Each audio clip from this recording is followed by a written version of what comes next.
Oi, tudo bem? Eu sou a Mafelo Visoto e está no ar mais um EngCast, o podcast aqui da Engineering, sempre para falar sobre temas voltados para a tecnologia.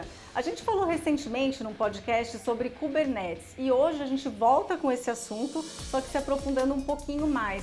A gente vai falar por que 80% das empresas usam Kubernetes. Para isso eu tenho aqui dois convidados, o Marcelo Raveri, que é arquiteto de soluções da Eng, está participando aqui com a gente presencialmente. Tudo bem, Marcelo? Tudo bem. Tudo ótimo, bem-vindo. E de forma remota, o Kenison Gonçalves de Mello, que é DevOps Engineer na Eng. Tudo bem, Kenison? Tudo bem, Mafê? Tudo ótimo, falando com a gente direto de Minas. Aqui o pessoal remoto sempre está em Minas, né? Bem-vindo.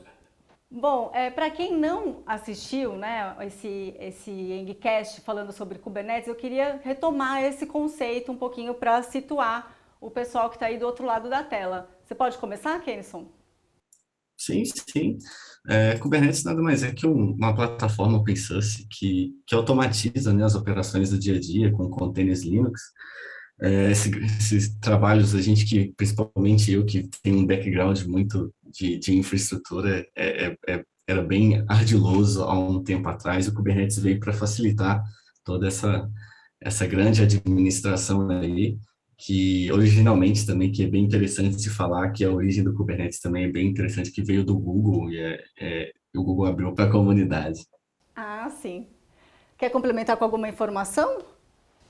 Sim, basicamente realmente isso que o Kenis comentou, e ele faz todo o processo de orquestração em cima dos containers, né? Então ele faz a garantia que os containers estão rodando, né, estão healthy, né? Eles estão saudáveis. Isso, saudáveis, uma palavra. Se eles estão saudáveis, caso um ou outro container não esteja saudável, é ele que faz o gerenciamento em derrubar aquele container não saudável e colocar um outro no lugar para processar, né? Tem até um conceito muito interessante, que é até engraçado, que eles comentam que container é gado, né? Então, sai um, você coloca outro no lugar, né? Então, até tem uma aplicação em cima. Depois a gente vai falar um pouco das distribuições. Uma das distribuições do Kubernetes é o Rancher, né? Então, ele faz essa analogia a um rancho mesmo, com gados, né? Faz o gerenciamento ali, a orquestração dos gados. Então, eu acho que é muito desse conceito, né, de fazer toda a parte de orquestração no sentido de gerenciamento dos containers, né? Perfeito. E por que as empresas utilizam Kubernetes? As empresas utilizam Kubernetes, eu acredito, né? Porque elas devem, né, usar. Sim, eles devem utilizar por conta realmente dessa questão de operação, né? Hoje, o Kubernetes em si, as distribuições de Kubernetes, elas simplificaram muito a operação do dia a dia. O Kubernetes em si é um projeto, é uma ferramenta extremamente complexa, né? Então, não é uma ferramenta simples de se manter, né?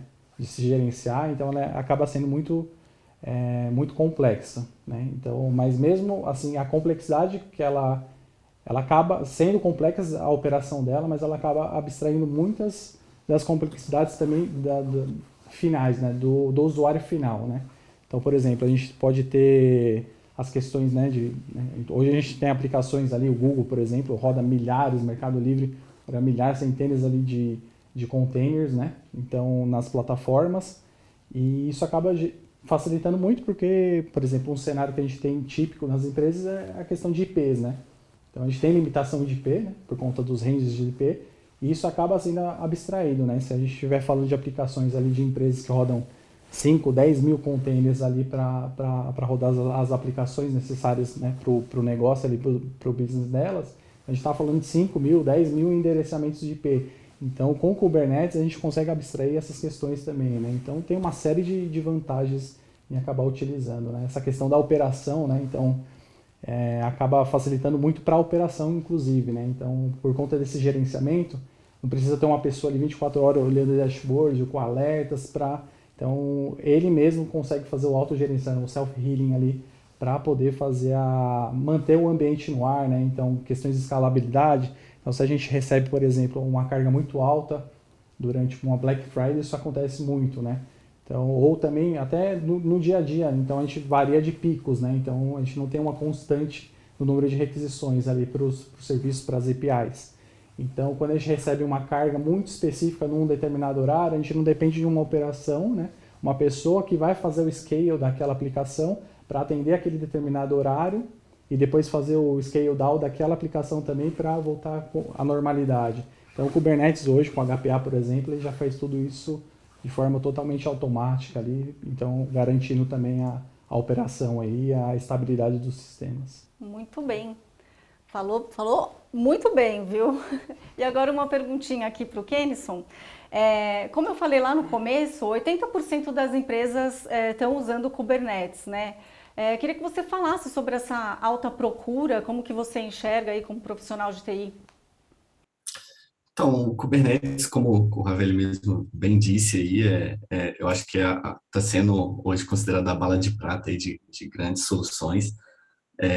Logicamente, o Kubernetes não resolve todas as soluções de mercado, mas ele auxilia bastante com algumas ferramentas, claro, com o Rancher próprio que o Ravel citou, que é uma ferramenta fantástica.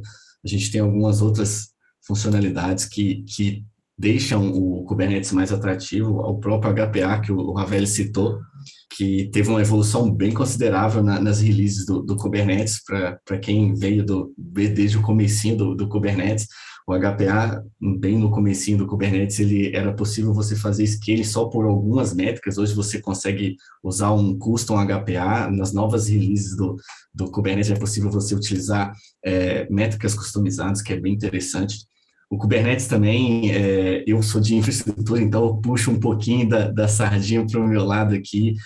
Muitas empresas utilizam por questões de custo mesmo. Você tem hoje a possibilidade de, numa Black Friday ou em algum evento, que seja qual for, escalar conforme a necessidade e deixar seu ambiente sempre disponível, seja para compra, seja para um determinado fim. Isso maximiza a utilização de recursos de cloud, que a gente sabe que hoje, querendo ou não, cloud, tudo que tem cloud hoje é um preço considerável, tem que ser levado em conta. Um outro dado interessante também, que é a redução do time to market, né, no caso, porque hoje você consegue levar uma aplicação para produção hoje num tempo muito, muito elevado, um tempo muito baixo, na verdade, de desenvolvimento. A sua etapa de desenvolvimento com o Kubernetes trata-se de, às vezes, dias, dependendo se é um hotfix, se é uma release. O Kubernetes ajuda bastante, questões de CI/CD. São coisas bem que deixam muito atrativo hoje, eu acho, que o Kubernetes para a galera. E para mim, o principal ponto também, que é a questão de você poder deixar esse ambiente meio que portátil. Então, hoje eu tenho, seja um Kubernetes no Google, num GKE da vida, eu posso ter um Kubernetes rodando num outro provider, porque hoje cada vez mais as empresas estão se tornando mais multi-cloud, e você pode deixar o Kubernetes com uma plataforma meio que genérica, lógico, com algumas particularidades de cada provider, mas que você pode mesclar os dois com algumas ferramentas, bem interessante. E Marcelo, você falou, né, anteriormente sobre Black Friday, enfim, o Kenison também citou um pouquinho, e a gente viu um aumento muito grande, né, com essa pandemia de vendas online, só que tem outros setores também que Kubernetes é indicado? Sim, eu acho que acredito hoje, né, com o aumento aí da utilização, né, das migrações das grandes aplicações de monolito para microserviços, né, então acredito que ele seja bem utilizado assim, seja aderente a qualquer área que necessite alto desempenho, alta disponibilidade, que tenha cenários complexos, né, então eu acredito que ele atenda super bem, né, inclusive, né, a gente falou um pouco de distribuições, né, outra distribuição, por exemplo, a gente tem a K3S, né, que é uma das distribuições também do Kubernetes, né, ela foi inclusive criada, né, uma versão light, né, do Kubernetes para rodar em Raspberry Pi, por exemplo, né, são mini computadores, né, que tem um processamento ali, uma capacidade computacional mais reduzida comparado a servidores, até computadores, então roda super bem, o pessoal faz cluster, roda diversas aplicações também, né, então ele atende, né, todos os níveis ali, né, de necessidades, né? Então é muito bom. Né? Ótimo. E quem está ofertando Kubernetes atualmente? Hoje a gente tem, né, tem uma gama de cloud providers, né, basicamente todos têm a sua distribuição, né, seu serviço gerenciado ali, né? Então a gente tem do Azure, né? Tem do Google, tem da Amazon, tem a versão OpenShift também, né? Da Red Hat, que também é um voltado mais para o segmento talvez ali mais on-premise, né? Bare Metal, VM, né? Tem o K3S também, que é uma das distribuições também que dá para rodar, né? Não só em cloud, mas em VMs, né? Em ambientes on-premise. Tem a versão da Canonical também, né? Que é do multi-cloud do Kubernetes também para rodar. E ele também dá a opção de rodar em qualquer ambiente. Hoje está muito simplificado, né? Na verdade está muito...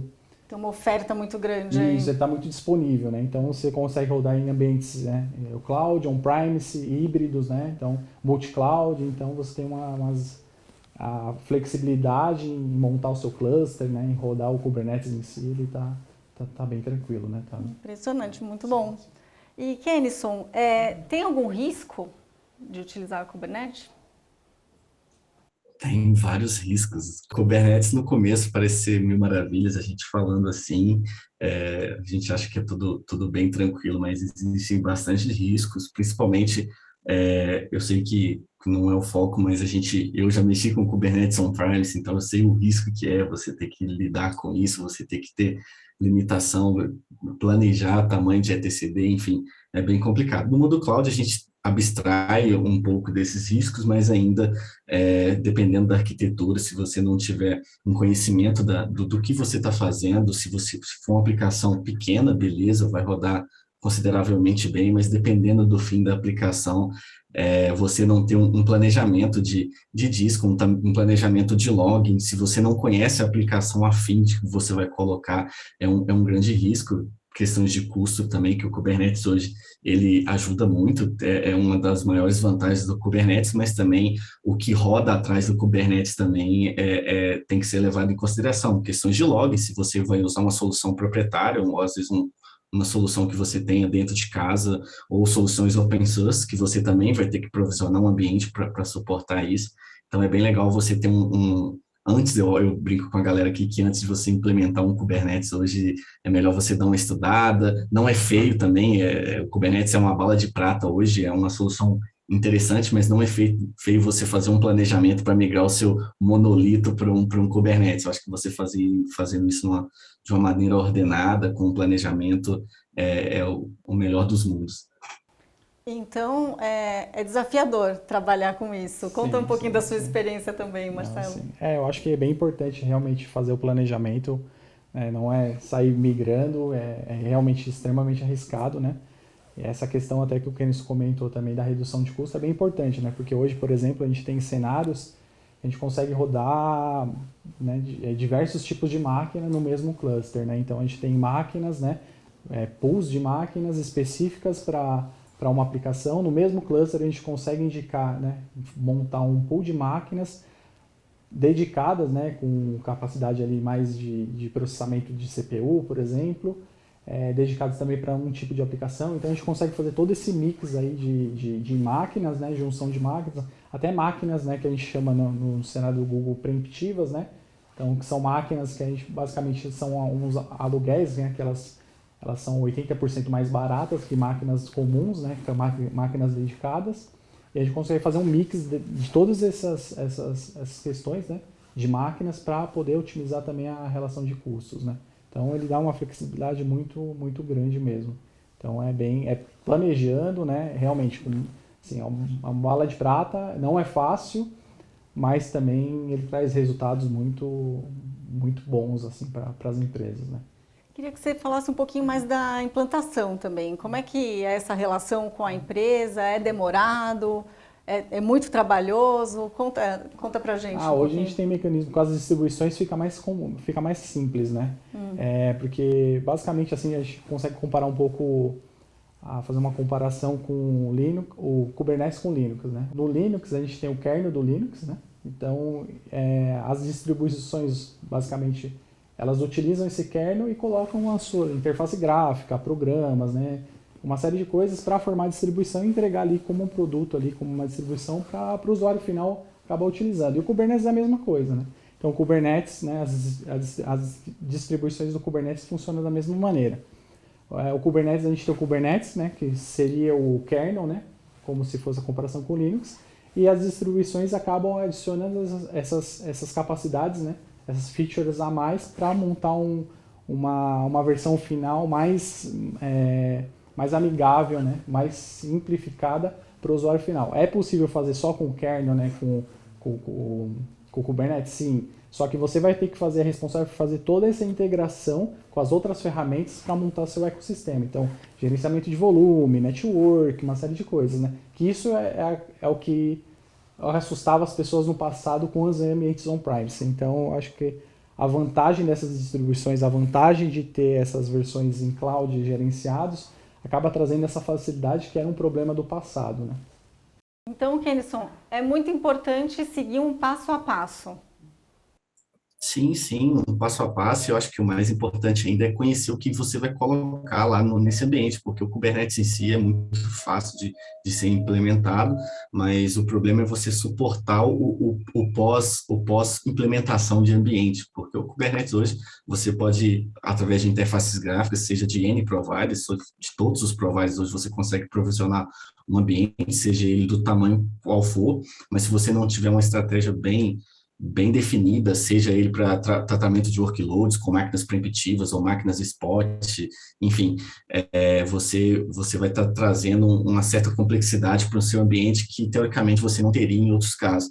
Esse passo a passo, essa análise do que vai ser colocado lá dentro, para mim, é o primordial, porque não adianta você tentar colocar um elefante dentro de um zoológico sem que você não tenha cerca no zoológico. Enfim, eu acho que é uma analogia um pouco diferente, mas eu acho que vale a pena essa análise, porque você tem que conhecer, tem que saber o que vai ser colocado, o que eu vou fazer com esses logs que vão estar lá dentro, que eu acho que é uma preocupação, eu acho que de todas as empresas hoje que mexem com grande fluxo de dados hoje. É bem interessante essa análise do pós e do que vai ser implementado dentro desse ambiente.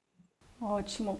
Eu sempre pergunto aqui nas entrevistas, eu peço para vocês compartilharem cases, né? Para a gente ter acesso aí ao que acontece na realidade mesmo. Você pode compartilhar algum com a gente? Sim, talvez um dos maiores que a gente tenha, né, Kenison, é o case de uma das maiores telecoms do Brasil hoje. A gente tem aproximadamente, está um processo evolutivo ainda, né, de projeto, é uma plataforma recente, né, que a gente fez a implementação. Então a gente deve estar por volta de uns 350 microserviços rodando já nessa plataforma, em torno de 60 a 70 milhões de requisições por dia que ele faz o processamento, né. Então, todo com todas essas funcionalidades, né? Então, múltiplos ambientes, né? De desenvolvimento, homologação, produção, essa questão da alta disponibilidade. Então, ele mesmo identifica uma carga muito alta, né? De acordo com algumas métricas ali de comportamento do serviço. Então, ele já faz o scale para, né, escalar a quantidade de pods, né? De instâncias que vão processar aquelas requisições. Passou aquele pico de requisições, ele mesmo já faz o scale down, né? Já reduz o número de instâncias para atender aquela necessidade daquele momento. A gente trabalha também com essas questões não em produção, mas em outros ambientes também, questão de otimização de custo para máquinas preemptivas, né? Que são essas máquinas mais baratas. Então a gente mantém um parque de máquinas para atender a carga ali, mas caso tenha algum desvio ali de comportamento, não, uma carga um pouco maior, a gente consegue fazer a distribuição também desses scales, né, desses novas instâncias em máquinas preemptivas. Então tem uma série de coisas que a gente consegue fazer e roda super bem, a gente consegue manter o processo de atualização, uma série de coisas bem tranquilo, né? A operação basicamente hoje a gente não tem problema em termos de infraestrutura. Muito bem. Para um trabalho desse, por exemplo, precisa de uma equipe de quantas pessoas? Por curiosidade aqui, gente. Varia muito, né? Varia muito do projeto, da complexidade, das features, da necessidade que vão utilizar ali, mas eu acredito que uma equipe ali para manter ali de 5 pessoas, 6 pessoas, acho que uma operação grande ali já dá conta, né? Muito bom. E Kenison, você tem algum outro case para trazer para a gente, ou você acha que esse exemplo que o Marcelo trouxe aqui já basta? Não, esse exemplo que o Ravel trouxe aí, para mim, é um exemplo bem, para mim, um melhor exemplo que a gente poderia estar. A gente tem outros exemplos também com empresas de automobilísticas, dentre outras, mas esse exemplo dessa telco é bem interessante. Só complementando um pouco o que o Ravel disse, que eu acho que além de uma equipe também é interessante você ter algumas ferramentas que te auxiliam, porque você tratar hoje de um cluster de um tamanho desse, que é um cluster que se você a gente brinca na hora que a gente conversando em background aqui, é um cluster que dá medo de mexer, se você não tiver algumas ferramentas de gerenciamento, é meio que você está num avião sem ferramentas, sem instrumentos, então tem algumas ferramentas que auxiliam, tem uma equipe bem legalzinha aí que dá um suporte legal para a galera. Pois é, a equipe é fundamental, né? O que precisa ter esse profissional de TI para trabalhar com Kubernetes? Acho que o principal é estar sempre estudando, porque o Kubernetes hoje é uma novidade do Kubernetes que vai ser lançado no ano que vem. Na verdade, não é uma novidade, né? Mas o Kubernetes vai diminuir a quantidade de releases, que eu acho que são 4, se não me engano, que usualmente ele lança durante o ano, ele vai cair para 3, e o profissional vai ter que estar sempre sabendo, lendo o changelog ali para ver o que está alterando, se eu posso fazer essa atualização no meu ambiente, o que vai acontecer, quais os riscos de eu subir essa atualização no meu ambiente. Então, eu acho que tem que ser um profissional bem atualizado, bem antenado com as novidades aí, principalmente do provider no qual ele vai estar rodando, seja Google, seja AWS, seja Azure. Eu acho que é o principal skill, assim, vamos dizer, que o profissional tem que ter. Ele já matou a minha última pergunta, que era para falar sobre as novidades. Já deu um spoiler. Deu spoiler. Bom, então para terminar, eu queria saber como que vocês enxergam o mercado de TI, né?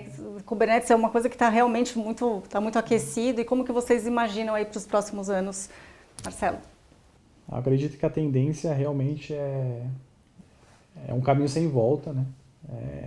Essa parte de containers, gerenciamento de containers, né, orquestração de containers é um caminho sem volta. Hoje a Kubernetes, a gente já tem pensando aí mais para frente, já estão falando de Nomad, que é outra ferramenta ali também que está vindo para, né, tá chegando para brigar ali com o Kubernetes também.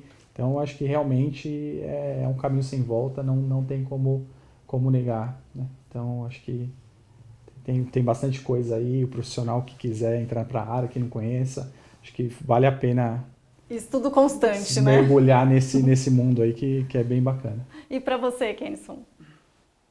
Eu acho que basicamente isso que o Ravel falou é bem pertinente. Essas novidades aí que vêm, que a comunidade em si está preocupada, que é a questão do próprio Docker Sim, eu acho que da substituição dele a partir da release 1.22 do Kubernetes. A gente tem também no Google Cloud a questão do Autopilot, que está vindo aí para a gente ter um control plane gerenciado. Eu acho que para as empresas que estão entrando no mundo Kubernetes, é uma boa, tendo em vista que você não teria uma equipe tão qualificada assim. O Autopilot vem para ajudar e diminuir essa complexidade que tem de uma administração, seja de multi-cloud, de multi-clusters, multi-projetos que tem multi-clusters, enfim, ele vem para diminuir essa complexidade. A gente tem também o ASN, que, se não me engano, é o Anto Service Mesh também, que auxilia, que é uma novidade interessante, principalmente puxando um pouco mais também a sardinha para o meu lado do Google aí, que auxilia nessa diminuição de complexidade e aumenta a segurança dos ambientes, que é bem interessante, que era uma feature que antigamente você não conseguia meio que separar, hoje você já consegue pegar só essa partezinha do Antus, então fica bem legal, principalmente na parte de Google e de GKE.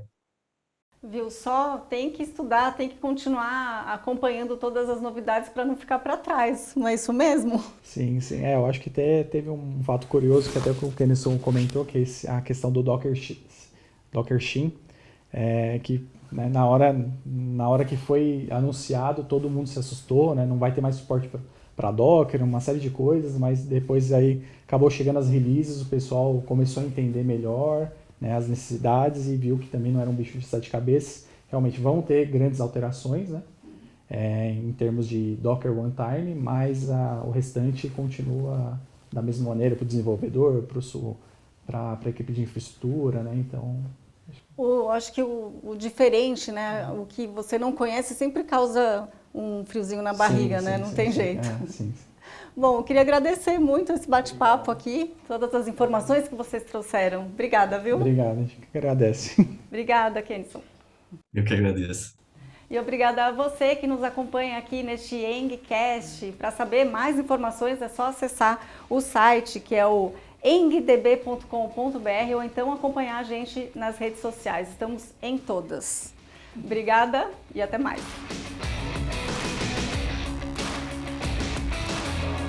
Ah, pessoal, eu já ia me esquecendo. Depois deem um pulinho no site da Engineering e confiram as oportunidades de trabalho.